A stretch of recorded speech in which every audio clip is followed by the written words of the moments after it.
Bonjour et bienvenue à l'émission Accès MRC, une émission où on parle de la MRC Mariage-Fête-de-Laine à travers ses organismes, ses projets et tout ce qui fait vivre les gens de cette belle MRC. Avec moi aujourd'hui, j'ai Mme Judith Quentin, directrice de la maison Halte Secours, et Mlle Vanessa Bouchard, intervenante jeunesse à la maison Halte Secours. Bien sûr, on va parler de la maison Halte Secours, mais pas pour rien parce qu'ils fêtent cette année leur 35e anniversaire et on va parler de ça. Bonjour mesdames. Bonjour. Ça va bien? Oui. Oui. On va commencer par regarder vous êtes qui, parce que les gens qui ne vous connaissent pas ont peut-être le goût de savoir. Donc, Vanessa, toi, c'est quoi ton parcours et comment tu t'es ramassée à la maison de secours? Moi, dans le fond, j'ai fini mon DEC en travail social il y a 4 ans et demi. Puis j'ai rentré à la maison Halte Secours comme remplaçante. Puis après ça, j'ai eu un poste en intervention jeunesse. OK. Ah, bon, super. Et toi, Judith? Moi, je suis rentrée, ça fait quand même plusieurs années. J'ai fait un stage à la fin de mon DEC et j'ai vraiment eu la piqûre des maisons d'hébergement. J'ai fait des remplacements directement dans la maison. Ensuite, en 2006, je crois, j'ai eu un poste en service externe. J'ai fait ça pendant 10 ans. Et puis, j'ai eu le poste de directrice il y a 2 ans et demi. Ah, bon. Finalement, oui. C'est intéressant. La maison Halte Secours. Donc là, on fête les 35e anniversaire. Mais, bon, c'est quoi la maison Halte Secours pour les gens qui ne savent pas? Et comment c'est né? C'est né de quel besoin? C'était quoi le constat il y a 35 ans pour qu'on crée la maison Halte Secours?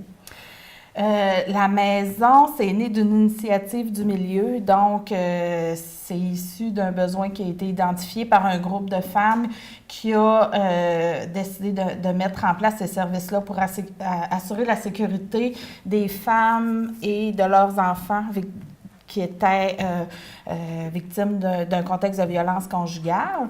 Donc, les premières années, ça a été beaucoup de bénévolat, de temps et de soutien aussi du milieu parce que la maison, ça a été... Parce que c'est la communauté qui s'est mobilisée, là. Oui, vraiment beaucoup. On a eu beaucoup de soutien, autant financier qu'en temps, là, pour monter la maison au fil des années, puis c'est vraiment nécessaire, là. Entre autres, là, je vous dirais que ce qui ressort beaucoup, c'est qu'au niveau des hyperthérapeutes, nous ont donné un bon coup de main financier là, pour pouvoir partir la maison, mais aussi beaucoup de femmes qui ont donné de leur temps, de femmes ou d'hommes aussi, mais qui ont donné de leur temps pour la réussite de la maison. Depuis les dernières années, on a quand même un financement qui est plus facilitant puis qui a permis aussi de développer des services de façon plus élargie parce que, on pouvait faire de l'hébergement, mais on voyait aussi que les femmes, avant de venir, avaient des besoins. Fallait les soutenir dans leur démarche, il y avait beaucoup de questionnements, il y avait des choses à mettre en place, puis aussi après leur hébergement. Il y avait aussi des besoins au niveau de l'intervention jeunesse parce que, je vais laisser plus Vanessa vous en parler, mais il y a des besoins beaucoup au niveau des relations mère-enfant. Fait que je vous dirais que depuis les 12-13 dernières années, là, notre financement a été augmenté puis a permis de développer ces services-là au niveau de l'externe puis au niveau jeunesse. Oui, parce que quand ça fait 35 ans, ça répond clairement à un besoin. Oui. Puis je pense qu'on est content d'avoir ce genre de service-là, même si c'est pas toujours, j'imagine que vos journées ne sont pas toujours heureuses. Vous faites face quand même à une problématique sérieuse. Toi, Vanessa, intervenante jeunesse, tu vas travailler plus au niveau du lien avec les enfants, les parents? Oui, je vais travailler surtout avec les enfants et les mamans. OK. Au niveau du lien mère-enfant, des fois, qui a été un peu, comment je pourrais dire ça, qui a été un peu touché face aux conséquences de la violence conjugale puis la dynamique qu'il y a eu dans la famille. Ouais. Je vais travailler aussi avec l'enfant pour réduire les impacts qu'il y a eu face à la violence conjugale. Parce que, automatiquement, dans le fond, l'enfant qui est dans la dynamique familiale où il y a la violence conjugale, l'enfant est directement victime aussi. Là. Il fait n'en parle pas assez, mais eux aussi, ils vivent ça. Là. Oui. Même s'ils sont dans le salon puis que les parents se chicanent dans la cuisine, ils sont témoins et victimes à la fois. Là. Ils comprennent plus ce qu'on pense. Oui, effectivement. Oui. Ouais. Puis surtout, des fois, on va dire, ils n'ont pas été témoins de la crise, mais la violence, c'est pas juste une crise, c'est pas juste une parole, c'est toute la dynamique qui est autour aussi. Puis ça arrive Tout pas en un coup, là, Non. c'est graduel. Ben, j'imagine, là, je sais pas. Puis ça revient aussi, là. Ouais. Ouais. C'est tout le climat de tension qui s'est installé. Aussi, le fait d'entendre des fois le dénigrement de l'autre. Tu sais, souvent, les enfants ne vont pas se sentir nécessairement en sécurité sous l'autorité de leur mère parce que ça va avoir... l'autorité va avoir été remise en question, la mère va avoir été dénigrée. Ouais. Fait que c'est tout ça qu'on essaie de travailler à la maison. Puis c'est-tu un préjugé ou c'est vrai qu'on veut aussi éviter que les enfants répètent ces comportements-là? Ou... Les enfants ne répéteront pas nécessairement ou OK. automatiquement les comportements. Nous autres, on voit, tu sais, on y va beaucoup par conséquence, là, tu sais. OK.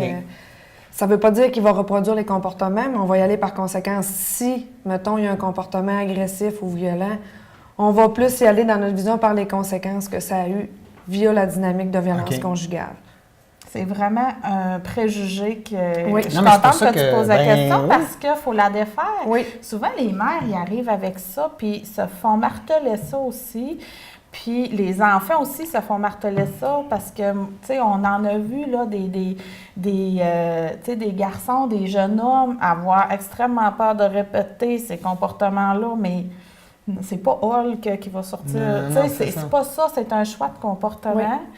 Puis je me dis déjà de se poser la question, puis avoir peur de le répéter, puis se dire, moi, je veux pas être comme ça, je veux pas avoir des relations comme ça. C'est déjà, en tout cas, un bon indice que, en tout cas, il y a une prise de conscience. Il y a une prise de conscience, puis c'est sûr que c'est toujours plus un défi de ne pas répéter ce que tu as appris dans ton enfance que de le répéter. Sauf que ça se fait, tu sais, tu fais... Puis non, c'est vraiment pas la majorité des jeunes garçons qui vont répéter, puis des jeunes filles aussi qui vont... tu sais, souvent, on va dire les jeunes filles vont plus, disons, être amenées à tolérer de la violence. Mm-hmm. Oui, c'est un défi, il faut le travailler, mais c'est vraiment pas... Mais c'est pas systématique. Non, C'est pas un lien systématique. directement, là. OK, Pas du non, tout. mais c'est ça. Au moins, on a C'est encourageant. Ouais, Oui. oui, ben, il faut s'encourager. Hein? Oui. Oui. Ouais. Donc, c'est quoi que ça offre comme service, la Maison de secours? Comment ça fonctionne? Moi, je connais rien. En fait, c'est une maison d'hébergement. On Ouais. héberge, on a 5 chambres, on a 2 chambres familiales, 3 chambres individuelles. On héberge les femmes Qui ont besoin d'être sorties de leur milieu oui, pour c'est ça. Qui prendre ont une besoin de pause, sécurité, puis- qui ont besoin justement de prendre une pause. Des fois, ça peut être un petit moment de recul, une réflexion. Tu sais, vivre dans ce climat, des fois, de tension-là, toujours, ça peut amener beaucoup d'épuisement, de stress, une Anxiété, grande fatigue. Oui, beaucoup de conséquences. Donc, des fois, juste un petit recul, ça fait du bien. Tu sais, c'est pas nécessairement les femmes qui veulent se séparer qui vont Ah ouais. venir, tu sais, on est un peu un refuge pour... C'est la sonnette d'alarme, là. oui, dépendamment, tu sais, c'est un processus. Fait que, tu sais, dépendamment où elle en est dans le processus, on est là à chaque étape, puis on l'accompagne à son rythme. Puis comment que ça commence, le processus, là? Moi, je sais pas, j'estime que je suis victime de violence conjugale, peu importe le style de violence. Qu'est-ce que je fais? Je vous appelle, je vais vous voir. J'imagine qu'on ne sait pas elle est où, la Maison de secours non plus. L'adresse est gardée Ben oui, c'est ça, confidentielle je pour une pense question que de c'est- sécurité. ben ouais. ouais. Fait que comment on procède? Tu sais, l'étape 1, là, tu dis tu me suis à travers les étapes, mais la première étape, c'est quoi pour moi, là? La première étape, dans le fond, ça va être l'accueil, puis ça peut arriver sous plusieurs formes. Ça peut OK. être un appel téléphonique, on va parler à la femme, on va évaluer ses besoins, puis sa dynamique aussi familiale de violence. Ça peut être un arrivé à la porte aussi de la maison. Ça peut être une référence qu'on OK. a avec les organismes avec qui on collabore. Ça peut être aussi une femme qu'on va rencontrer à l'externe, soit en externe avec Nathalie ou avec moi en jeunesse avec Julie, qui est aussi intervenante jeunesse. On va les référer, on va lui offrir l'hébergement quand on voit les besoins qui sont là. Ouais. Fait que c'est pas mal un peu ça. On peut avoir aussi, ça peut être aussi une femme qui arrive avec les policiers ou une intervenante qui a des besoins, qu'on va l'accueillir. OK. Fait qu'on, ça commence, c'est la première étape. Ce qu'on veut, en fin de compte, c'est de faciliter l'arrivée. Peu Oui, importe oui. la porte que tu vas prendre, on veut que ce soit facile d'arriver chez nous puis de te sentir accueilli, de te Ouais. sentir que tu as ta place, là. Fait que oui, puis on va travailler, oui, beaucoup avec nos partenaires parce que les femmes victimes de violence, essentiellement, souvent ne verront pas qu'ils sont victimes de violence au départ. Ouais. Fait que parce que le processus dans lequel elles sont fait qu'ils vont se sentir responsables de ce qu'elles vivent. Ils vont souvent, à prime abord, venir faire des démarches pour travailler leur relation de couple. Ils vont dire, bon, je suis pas capable de communiquer adéquatement. Ils vont mettre ça sur leurs épaules. Oui, beaucoup. Tu sais, ça en est une façon. Des fois, tu sais, dans une dynamique, on ne sait pas trop, des fois, qui va initier la violence, qui va être la victime. Mais en tout cas, ça nous donne un indice quand même intéressant parce que la victime, souvent, va se culpabiliser, va se responsabiliser. Elle va venir travailler sa communication. Elle va se dire, je ne suis pas capable de me défendre. Ou bien, moi aussi, je réplique, fait que c'est à moi de venir travailler. Puis l'agresseur va plutôt se déresponsabiliser puis mettre la faute sur l'autre. Elle m'a provoqué. Oui, c'est ça. Comment on peut dépister ça, si on pense qu'on est victime? Parce que j'imagine que ça ne commence pas tout le temps avec un coup de poing sur la gueule. Ça commence. Ben non, c'est ça. Donc, comment je peux dépister que je peux être victime de violence? Parce que la violence, elle a plusieurs facettes. Là. Ouais. Il n'y a pas une femme qu'on a vue, puis pourtant, des fois, qui tolère des choses qui n'ont pas de bon sens, mais il n'y a pas une femme qu'on a côtoyée. Si tu leur demandes, t'aurais-tu toléré ça la première semaine de ta relation? Elle dit non, effectivement, j'aurais jamais toléré ça. Tu sais, sont toutes, ça peut être n'importe qui, tu sais, c'est pas des femmes plus vulnérables nécessairement ou un profil. Il n'y a pas un profil type. Il n'y a pas de profil type, tu sais, ça peut être moi ou n'importe qui, mais ça s'installe graduellement. Il y a, tu sais, souvent ça va commencer par de la violence psychologique, il va avoir, souvent l'agresseur va cerner des choses qui vont fonctionner. Là. Quand je fais ça, à réagir. Oui, ça fonctionne. T'sais, par exemple, si j'utilise la jalousie, là, si ça marche, la jalousie, puis s'il réussit à la convaincre que pour lui, c'est une preuve d'amour, puis je fais ça parce que je t'inquiète, je fais ça parce que je tiens à toi, mon ex m'a trompé, etc., puis que ça fonctionne, bien, il va utiliser ça. Puis au fil du temps, bien, ça va être son filon là, pour l'utiliser. Puis, tant que ça fonctionne, ces formes de violence-là, c'est correct. Mais à un moment donné, ça ne fonctionnera plus. Il va faire une petite coche plus loin, puis une petite coche plus loin pour obtenir ce qu'il veut. Parce qu'essentiellement, la violence, c'est le moyen qu'on utilise pour obtenir un gain. Oui. Obtenir quelque chose de l'autre. C'est complexe, là. Ouais. Comment ça a évolué depuis 35 ans, le rapport à ça? J'imagine qu'il y a des mouvements comme le mouvement Moi aussi, ou des... Je ne sais pas, est-ce que ça a évolué positivement? Parce que j'imagine que vous devez aussi avoir des fins d'histoire heureuses dans tout ça, là? Pas juste des drames, je ne sais pas. Oui, effectivement, il y a des fins heureuses. Puis quand que des fois, même si c'est moins heureux ou que c'est une autre tournure que ça prend, bien, on se dit qu'on a semé des graines, puis que la porte va toujours être ouverte, puis qu'ils vont savoir qu'on est là, puis qu'on les a accueillis, puis que les services qu'ils ont eus, puis on leur dit aussi quand ils partent qu'on est tout le temps là, puis oui. Puis au fil du temps, quand ça a commencé il y a 35 ans, il y avait bien des affaires qui n'étaient pas mises en place, ne serait-ce que les relations avec les services de police ou les relations avec la DPJ, tout ça. C'est toutes des choses qui se sont construites au fil des années. Tu sais, il y a des... Si je pense juste aux interventions policières, tu sais, il y a 35 ans, dans notre société, la violence conjugale, c'était de l'ordre du privé. Ouais. Tu sais, les policiers n'avaient pas nécessairement le mandat d'intervenir dans le sens que c'était privé, c'était de la vie personnelle des gens. Donc, on ne fait pas d'ingérence. Aujourd'hui, les policiers ont le mandat d'intervenir, ils ont le mandat de protéger.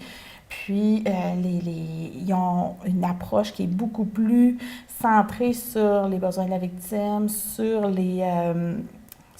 c'est ça, sur le besoin des victimes de violence. Donc, sont au fait des services, sont au fait de l'intervention à faire. Donc, puis ça, c'est les policiers, mais il y a les centres jeunesse, c'est la même chose. Ne serait-ce que la reconnaissance des conséquences de la violence dans les situations de maltraitance ou de négligence. Donc, on va travailler beaucoup plus en collaboration. Ouais. Donc, socialement, il y a encore beaucoup de choses à faire. On l'a vu, oui, avec les mouvements, moi aussi, ouais. tout ça, que, mon Dieu, la violence est encore tellement tolérée socialement. Oui, parce que là, tu sais, quand on parle de culture du viol, souvent, on s'attarde au mot viol, mais c'est le mot culture, en fait, qui est problématique parce qu'on banalise, c'est comme normal. Ça a toujours été comme ça, donc pourquoi changer? Il y a de la tolérance. Ouais. Parce que le viol entre conjoints, c'est au sens de la loi, on peut dénoncer son conjoint pour viol depuis 1986. Donc,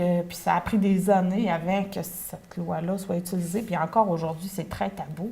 Tu sais, la violence c'est normal. Je dis pas que c'est normal, je dis on peut comprendre. Oui. Tu vis avec quelqu'un depuis plusieurs années, maintenant il se développe de la violence conjugale. Oui. Il y a toute une histoire aussi, là. Oui. Puis de la violence sexuelle, c'est quand même rare qu'il n'y en a pas dans des situations de violence conjugale. Ouais. Mais c'est très tabou. Ça touche l'intimité, ça touche... fait que, tu sais, c'est encore... C'est encore peu utilisé. Il y a encore très peu de femmes qui vont dénoncer les agressions sexuelles. Fait que quand une femme arrive, vous faites un peu le portrait de ses besoins. L'hébergement, c'est pour ceux qui ont besoin de sortir, mais j'imagine qu'il n'y a pas juste l'hébergement là, que vous offrez comme service. Il y a des services externes. Oui. Quand on parle de services externes, on parle de ça a été développé, c'est ça, il y a autour de 13 ans. C'est des femmes qui vont venir, pas nécessairement parce qu'ils ont des besoins d'hébergement, mais ils ont besoin de parler à un intervenant, de faire le point sur ce qu'ils vivent, donc des rencontres individuelles. Des fois aussi, c'est pour diminuer les conséquences, les impacts d'une relation passée. Parce que même si tu as réussi à sortir d'une relation où il y a eu de la violence, ça se peut que tu te rendes compte qu'il y a des conséquences, tu as de la misère à faire confiance. À faire confiance. Oui, la tolérance est très diminuée, mais tes moyens pour l'identifier puis pour gérer tout ça, c'est pas encore nécessairement développé. Donc, puis ne serait-ce que pour plusieurs, puis ça, c'est particulier, mais pour plusieurs, là, juste de comprendre c'est quoi une relation saine. Ouais. Une relation où il y a de la confiance puis du respect. Ben c'est pas facile. Puis ça, c'est vrai. Toucher du bois. Ouais. Ça va bien. Oui. Je suis pas inquiète. Mais c'est vrai que je reviens encore avec la jalousie, mais juste d'expliquer que dans un couple où les relations sont saines, il y a de la confiance et du respect. La jalousie, ça n'a pas sa place. C'est pas une émotion positive dans un couple. Non. Fait que tout ça, c'est des choses qui peuvent être travaillées au niveau de l'externe. Il y a aussi des rencontres de groupe. Parce que ça, c'est vraiment intéressant. De parler puis d'entendre des gens qui vivent la même chose. Oui, de voir d'autres femmes qui sont plus loin ou qui ont...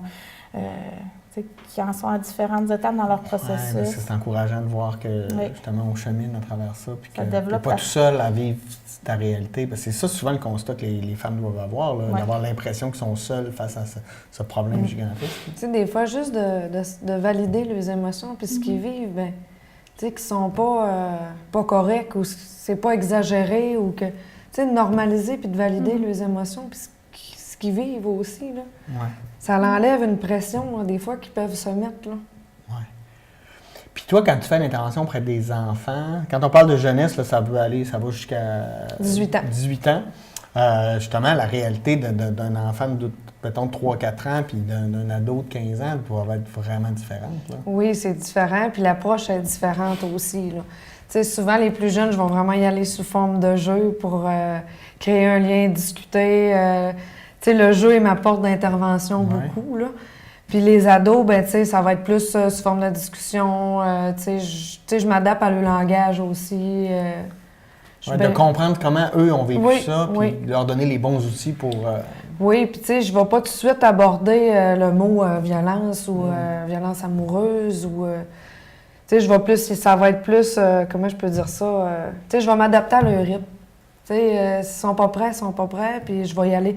plus de façon détournée où je vais attendre, où on va parler d'autres choses. C'est quoi qu'ils aiment, c'est quoi qu'ils n'aiment pas, leurs qualités, les valeurs, c'est quoi qu'ils aiment moins, qu'est-ce qui les irrite. Souvent, je vais y aller dans ce sens-là au début. Là. Parce que les enfants aiment le père aussi. Fait Oui. que, ils ont peur Oui. qu'on blesse le Oui. père. Puis tu sais, souvent, c'est ça. Que vous ayez à prendre... Ils sont déchirés entre les c'est deux, ça. souvent dans Oui. un contexte de violence. Ben là, ils sont On complètement voit déchirés. juste dans les séparations. Puis juste le dire, ben vous Ouais. avez, tu sais, t'as le droit d'aimer papa, puis t'as le droit d'aimer maman égal. Ouais. Des fois, ça enlève vraiment une pression ou un stress qui est établi, là, puis qui est là depuis un petit bout, là. OK. Et là, 35 ans, Oui. comment on fête ça? Qu'est-ce qu'on fait? Ben là, je veux dire, on fête ça, mais tu sais, c'est paradoxal un On va peu. le souligner. Ouais. Oui. Ouais. On organise un brunch. C'est sûr que c'est un brunch bénéfice parce qu'on a encore on a encore des besoins financiers Ben après oui. 35 ans comblés. Mais c'est surtout, un brunch pour vraiment souligner où on en est. Ça va avoir lieu le 25 novembre ici au Chute des Pères. OK. Ça coûte combien? Ça coûte 20 pour les adultes, 8 enfants, gratuit, Non, mais 2 ans et moins. c'est pas cher, pour Ouais. manger et Oui. puis soutenir une cause qui est Oui, importante pour la communauté. effectivement. Oui. Dans le cadre de ce brunch-là, on va avoir une petite conférence. Oui. Moi, je vais en donner une petite partie. Marie-Claude Laprise, qui est policière à la Sûreté du Québec, va en faire une petite partie aussi. Ce qu'on veut aborder, c'est tout le volet des témoins. Qu'est-ce qu'on fait quand on est témoin de violence? C'est encore le sujet. Mais c'est encore vrai, parce difficile. que si je suis témoin de violence, pour bout du Oui. compte, je fais rien en me disant je vais me mêler de mes affaires, je viens de cautionner de la violence. Oui. Là. Mais on est intervenante en maison, puis on trouve ça quand même on trouve ça quand même embêtant de savoir quand est-ce qu'on doit intervenir et pas quand c'est dans notre famille, quand c'est dans notre entourage. Il y a toujours un petit stress. On ne sait pas si on va être appuyé ou protégé par les autres. Fait on veut un peu s'outiller là, par rapport à ça, puis donner un petit peu d'outils à la population. puis, Ça du devrait être quoi soutien. le comportement que là, je suis pas victime, mais je suis témoin de violence. Quel comportement je devrais avoir? Tu sais, comme bon citoyen, là, selon vous, là, c'est...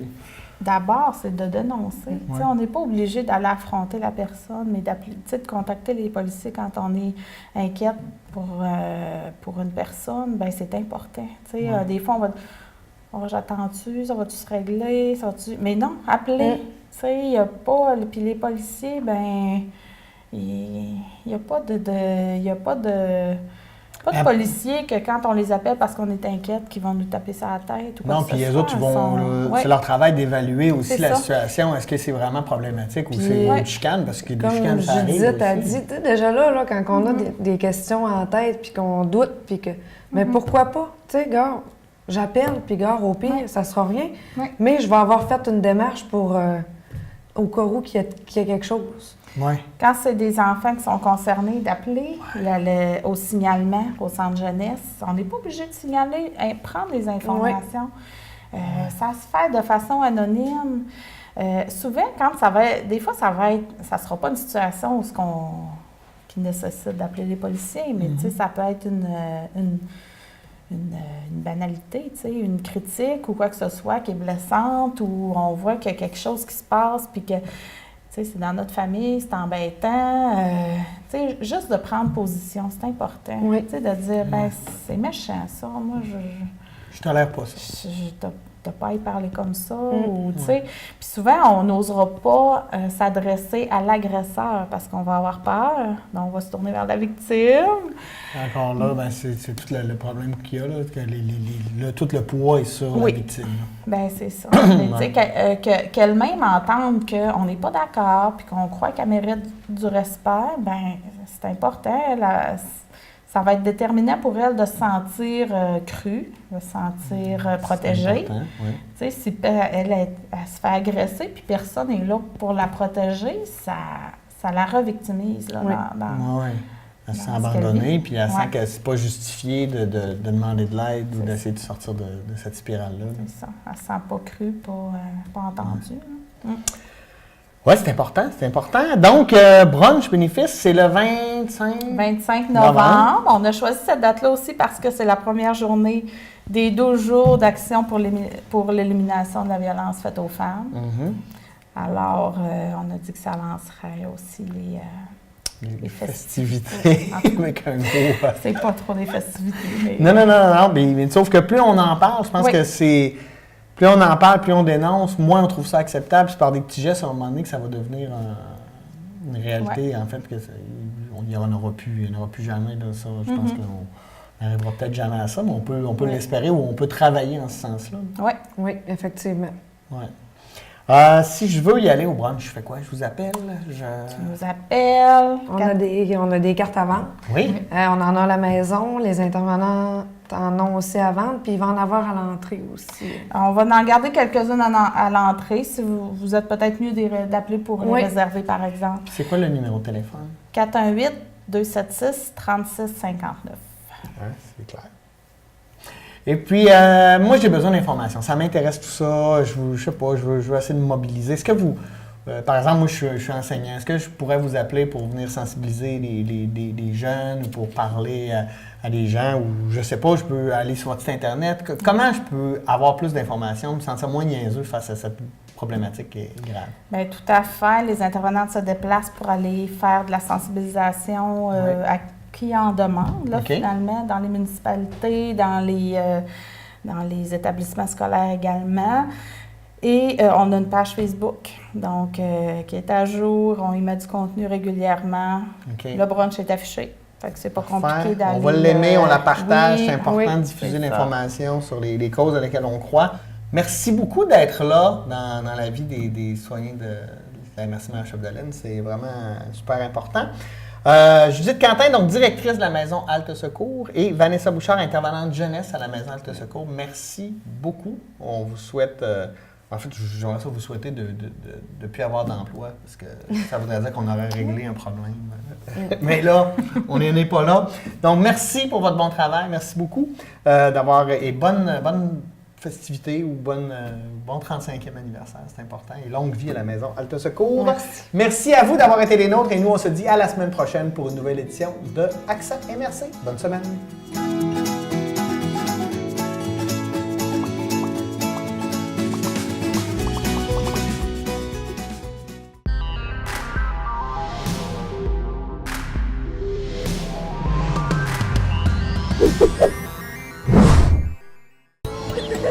Je m'appelle Jacob, j'ai 6 ans et j'ai une amputation à la jambe gauche.